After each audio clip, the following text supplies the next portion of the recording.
Tonight, we traveled to one of the most famously haunted buildings in the United States, a place soaked in misery, fear, and unexplained terror. A place where more than 60,000 people are believed to have died. This is Waverly Hills Sanatorium in Louisville, Kentucky, the former tuberculosis hospital where the living suffered, and where the dead may never have left. Stay close, stay brave, and remember, if you hear footsteps behind you while listening, you are not alone. History of Waverly Hills. Waverly Hills opened in 1910 as a treatment center for the White Plague, tuberculosis. At the time, TB was incurable. Patients were isolated, experimented on, and often left to die.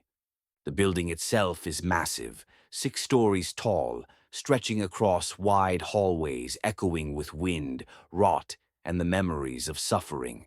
Its design is Gothic, imposing, and strangely alive.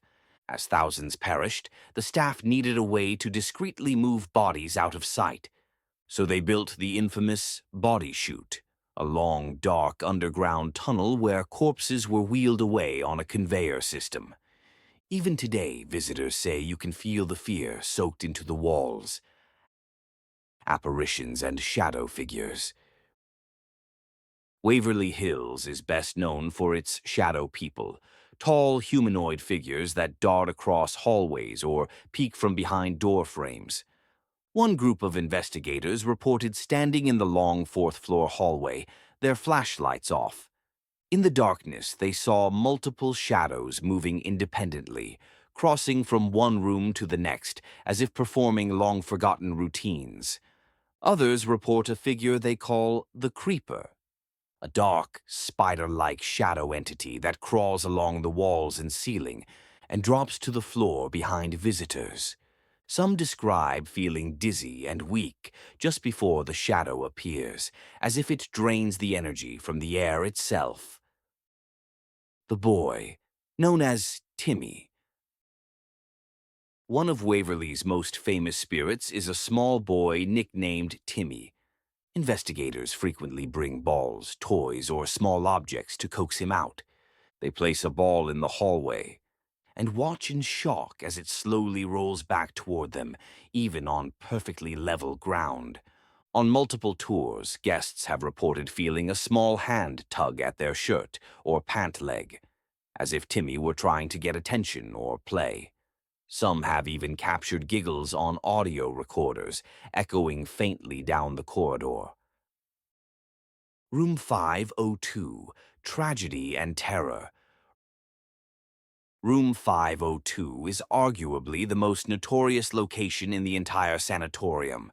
In 1928, a nurse reportedly took her own life in that room. Another story, less confirmed but widely repeated, is that a different nurse later jumped to her death from the roof. People who stand in room 502 describe a sudden heaviness in the chest, feelings of despair or overwhelming sadness, whispers with no identifiable source, and on rare occasions, seeing a figure in a nurse's uniform standing in the doorway. One visitor described feeling a cold fingertip trace across the back of his neck, and when he turned, no one was there. But his friends swear they saw a figure behind him just moments earlier. The 5th-floor hallway screams.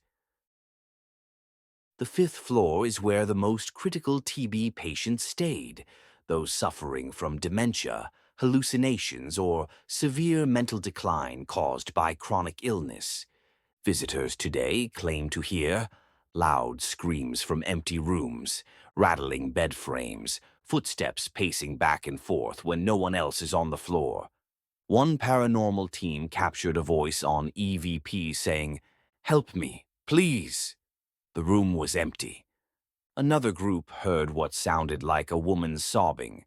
When they approached the sound, it moved, drifting into the next room, then the next, as if leading them deeper down the hallway.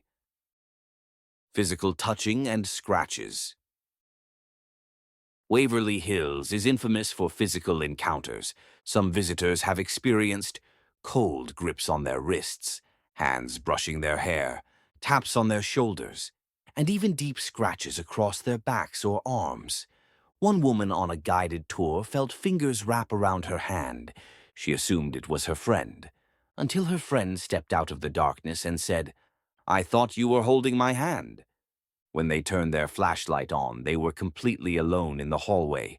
Another visitor was scratched so violently across her back that 3 red marks appeared instantly, bleeding slightly. She never felt the moment it happened. The Body Chute.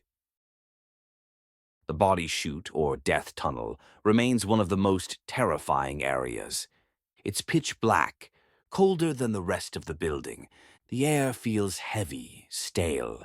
Visitors often report hands grabbing their legs, dragging sensations, whispers directly behind them, shuffling footsteps echoing up the tunnel even when no one is inside. A former caretaker said he once heard a loud metallic crash come from the tunnel, like a gurney being thrown. But when he searched, the tunnel was empty. The woman in chains. In the early 2000s, a maintenance worker reported seeing a woman with no eyes standing barefoot in the hallway, wearing torn clothing. Chains clattered on the floor as she turned and walked into a room. The worker quit the very next morning. Multiple paranormal teams have since claimed to hear chain-dragging sounds in that same hallway.